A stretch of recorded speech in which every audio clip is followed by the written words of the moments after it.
Okay, so I guess I'll read the questions and then I'll answer. Number one, can you share with us how you prepared for the role of Jack in Holiday Hotline? What aspects of the character did you find most intriguing or challenging to portray? How did I prepare? Well, I am a father. I've got a daughter and a son, so check. Already a dad.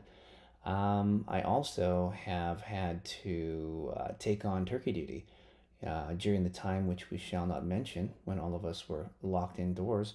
I decided that I would prepare the turkey for the family. So I very much know the world that Jack was in and how over your head you can become your first time, especially when you decide to brine the turkey like I did. Anyway, it turned out awesome. So I knew that coming in, and I think it caught Mark Jean, our director, and Joey Plager, our executive producer, off guard a bit with how passionate I was about turkey cooking. Anyway, what aspects of the character did I find most intriguing? Well, originally, the script was very different. It was a very different script, and the father was actually the father to his son, and I found that really intriguing, to play the father son relationship, because I have done the father daughter relationship a lot in previous projects, and whenever I watch those projects, my daughter gets to say, "Oh, so she's pretending to be me, Dad." And, of course, you're like, "Yeah, yeah, yeah." So she's being you, and then my son, unfortunately, he never gets to see himself represented. So I was really looking forward to doing a movie where it was the father son. However, I don't want to take away at all from the father daughter relationship that we do have in the movie, because it's beautiful, and the young actress Mila Volk, who plays my daughter Jessica, was fantastic, and we got along great. I always find that I get along really well with kids. I think I try to remain as childlike as possible, especially when it comes to acting, because you can find a lot of truth in moments when you approach it through the eyes of a child, I think. Now, what did I find most challenging to portray? I would have to say that would be the single parent aspect, because I'm not a single parent. My wife and I are very much in love and in the same picture still. And I couldn't imagine doing it without her, and I couldn't imagine having that amount of workload for just one person. And I know there are so many single parents out there that do this every single day, and it's incredible because it's not easy. It is not easy. There's a lot to do. So I think that's the most challenging aspect of this role for me, and to try and play that truthfully. Number two, the movie revolves around the theme of connecting through a holiday hotline. How do you think the concept of a hotline adds a unique and charming element to the storyline? I think it's pretty cool because it takes it back to an old school way of communication, or a traditional way of communication, where you actually pick up the phone and you get somebody on the other end. I can't even tell you the countless times I have called someone and then they text me back immediately. It seems to be the way that society is going, and it's a shame because there's nothing like hearing that person's voice on the other end of the line, to which to respond to whatever you say. Humor is all there, sarcasm is there. Nothing's missed. I find that modern day society, we focus on emailing and text messaging, and it's a shame because you miss a lot of the nuances. So the thing I like about this, is that all those nuances are there. You get to hear two people connecting. They can't see each other. The audience gets to, and the audience actually gets to see us at the same time, because of the way that Mark Jean creatively shot this movie. Emily Tennant, who was my co-star and is so amazing in this movie, by the way. Her and we're actually in the same room, but we're talking as if we aren't in the same room, and we're just over the phone line, which was really cool to shoot that way. And I think that the fact that it's over the holidays, it just adds another element of romance to it. I think a lot of people over the holidays, they get a little nostalgic and hopeful, and a little bit more open, I think, for the potential of new love, if you will. Question three: Jack is a single dad in the movie, and the character has a significant impact on Abby's life. Can you tell us about the dynamics between Jack and Abby and how their relationship develops through the film? Um, yes. Jack and Abby, their initial meeting doesn't go very well because Jack is an architect who is going to be restoring the building where Abby is now just moving into, and she winds up breaking a door handle off of her antique door, and Jack doesn't really handle those things very well. So their initial meeting doesn't go in the usual way in these movies, which was nice to play that actually. And then throughout the movie, the warming with Jack and Abby, it doesn't really happen until they start hearing each other's jokes, and Abby finds him hilarious and he finds her hilarious, which I think is really important in any relationship because if you want a successful relationship, I think there has to be a lot of laughter, a lot of joy, having fun. So that is the initial attraction, is the fact that their humors align, and these two characters are very much adorkable, as Emily Tennant and I called them when we were filming, and it was fun to really, find those moments where they were adorkable together, even in a group setting, especially in a group setting, actually, where a lot of the other characters are not getting the joke, and Emily and Jack are, or sorry, not Emily, Abby and Jack are just kind of in rapture with each other. And then the other moment where it really starts to develop for Abby and Jack is when Jack sees Abby with his daughter. And that, I think, for any parent would be true. When you see somebody react in a really positive, warm, loving way with your child, there's nothing that can strike your heart faster than that. Question four. The storyline involves Abby being smitten with the anonymous caller, not realizing it's Jack in real life. How did you approach the scenes where Jack's true identity is revealed, and what emotions did you aim to convey during those moments? Um, yes, Abby and John, aka Jack, they hit it off quite quickly in this movie because I think Jack just feels really safe because it's over the phone. So he gets deeper, and Peggy, who is Abby, um, is very receptive and responsive to that. So John really uses it as kind of like a therapy session, and throughout it, they wind up falling for each other, even though they've never met in person. So obviously, when Jack does go to give her a little gift at the end of the movie, and he discovers that Peggy has been Abby all along, he feels deeply betrayed, very hurt and confused. And that's the thing. Like that scene, it's a quick scene, but it's bewilderment and betrayal that come through, I think. And when she chases after him and she tries to explain herself, he doesn't really allow her to do that because he's too hurt. It's something that he just can't deal with. It's shock. It's everything. So I tried to convey all of that. And there's a lot going on, and it's a short amount of time to do it, but hopefully it worked.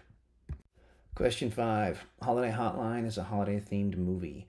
How do you think the festive backdrop enhances the romantic and heartwarming elements of the story? And did it bring any personal holiday memories to mind while filming? Yes, it is a holiday themed movie. However, like I said earlier, it spans a longer time period than most holiday themed movies. So the actual Christmas element is not as prevalent in other um, Christmas movies where they just span 3 or 4 days, right? This is a week long, like probably 6 7 weeks, right? Or that you're seeing the character development here. So you're not seeing Christmas everywhere all over the place. You get a little bit of fall because you have Thanksgiving and then it goes to Christmas. But when it does go to Christmas, of course, I mean, there's twinkly lights everywhere. Every time you see a city done up in lights, it's romantic. So you'll get the shot of Emily and myself walking through this beautiful archway tunnel that's covered in really pretty lights. And I think from what I've seen of that scene, it looked gorgeous. I think that anytime you have a holiday lights up, it always makes every single movie and every single city look magical. Yeah, did it bring any personal holiday memories to mind while filming? No, because I was in a city that I'd never been in before. We were filming this in Winnipeg. I'd never been to Winnipeg before. But I mean, I guess, walking through that lit up archway, it's kind of similar to, there's a location in Vancouver that I visited with my wife and kids, Van Dusen Botanical Gardens, and it's incredible. If anybody's in town during the holidays, I highly recommend going there and checking that out. Their their Christmas lights are I've never seen anything more beautiful than that. Yeah, well, Capilano Suspension Bridge is pretty close to that, but Van Dusen is something else. Question 6. Jack is a single parent. Yes, yes, he is. Really hitting that home here. And family is a central theme in the movie. Can you discuss how the family dynamics are portrayed and the role they play in the characters' lives, particularly for Jack as a single father? Well, yes, Jack. He's a single father. The family dynamics. I mean, he's just it's just him and his daughter. They're doing it on their own. Obviously, his brother is a huge help as well. His brother is played by Michael Strickland, whose character name, conveniently enough, is Mike in the movie. And working with Mike was great because right out of the gate from day one, we were like brothers. We were joking around. Yeah, like we knew that we were gonna have a very easy time on set together, and he was the perfect uncle for Mila, who plays Jessica.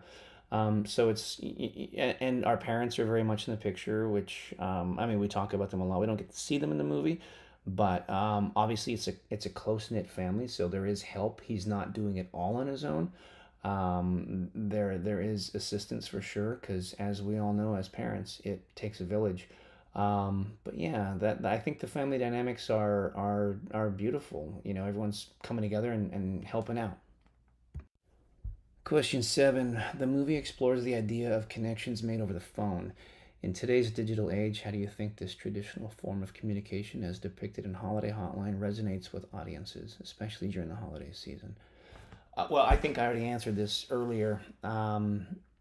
Because when you have a connection over the phone, you're able to hear the person's voice and hear their inflection, hear their intonation, hear their sarcasm, or hear their humor and their wit, or their sadness.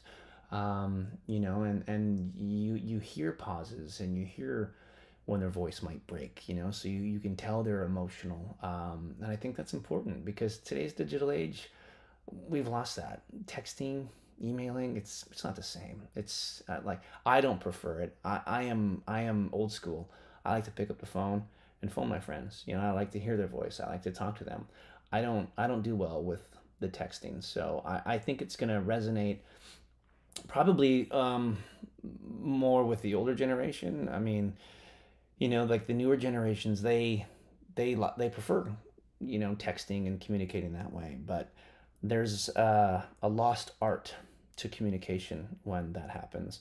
And obviously, as an actor, as an artist, I much prefer to be face to face. But if I can't be face to face, the telephone is what I would prefer.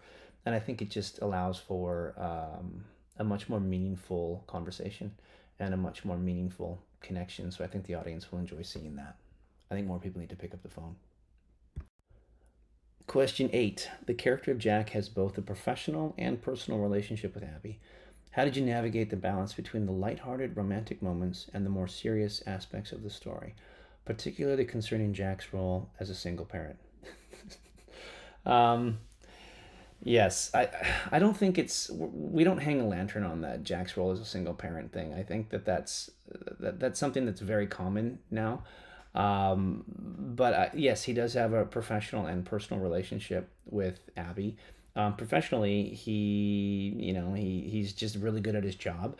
A little hot-headed though, and can sometimes be a little bit of a bull in a china shop with his attitudes when it comes to his professional life. Now, personally though, it takes a little bit for Jack to kind of let Abby in because he acts as if everything's okay, which you're going to get a direct contrast in when you hear John talking to Peggy. Although these are the same people, they communicate in very different ways. So you're getting a much more emotional human element to John than to Jack in the beginning, but it does change. So navigating the balance between that, I mean, thing is originally this script started out as such a funny movie. Like there was a lot of comedy in it, and it got pulled back a lot.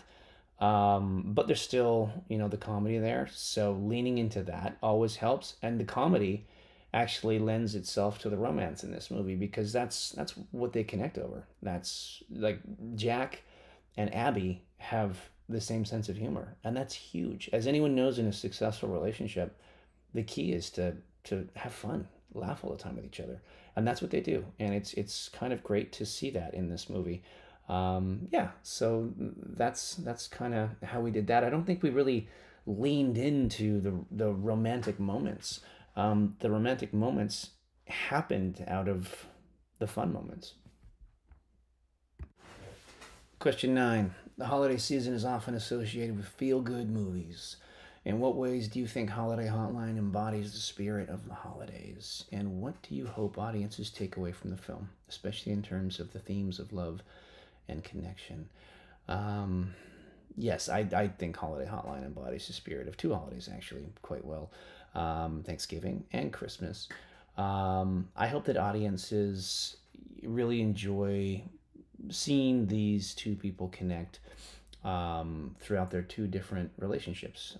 One is the one they know about, and then the other one is the connection over the phone through the holiday hotline. And I think I was shocked to learn that a lot of people actually do turn to a hotline for help with making a turkey. I wish I knew that when I was struggling because that would have actually I probably would have done that.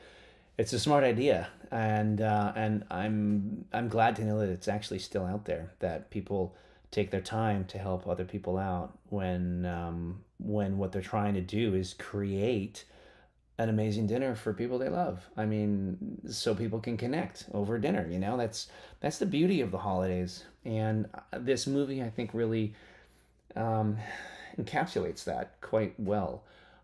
So I hope that people can relate both with what they've seen before and with what they've experienced before and with their own families. And in terms of the themes of love and connection, I just think it's important for people to just keep hopeful. If they're still looking for their significant other, if they're still looking for their person, their one, because it's possible. And this movie teaches us that. My personal life taught me that. I didn't think that it would happen for me, and it did, right when I wasn't expecting it. And I've never been one that thought, that was true. Like when you know, but it's very true. When it's undeniable, and it's kind of what happens with Jack and Abby. It's undeniable. It's more undeniable with John and Peggy, but John and Peggy are Jack and Abby, and that's the beautiful thing behind this movie. So, it's going to be something I think that fans will resonate with, or at least I hope they do. And just in closing, in regards to connections, I'm really, really thrilled that I had the opportunity to connect with an amazing actress on this one, with Emily Tennant. We have like friends in common, and I've heard a lot about her, but we haven't had the pleasure of working together before. So it was incredible to share the screen with Emily Tennant, and I think this is just the beginning of many, many, many more for her within the Hallmark family now, because she was phenomenal. I can't say enough good things about her. Question 10. Can you tease something about your next projects? Well, I'm not, I don't currently have any Hallmark projects coming out. Hopefully soon. But my next projects I'm working on a really awesome movie with my best friend Michael Eklund.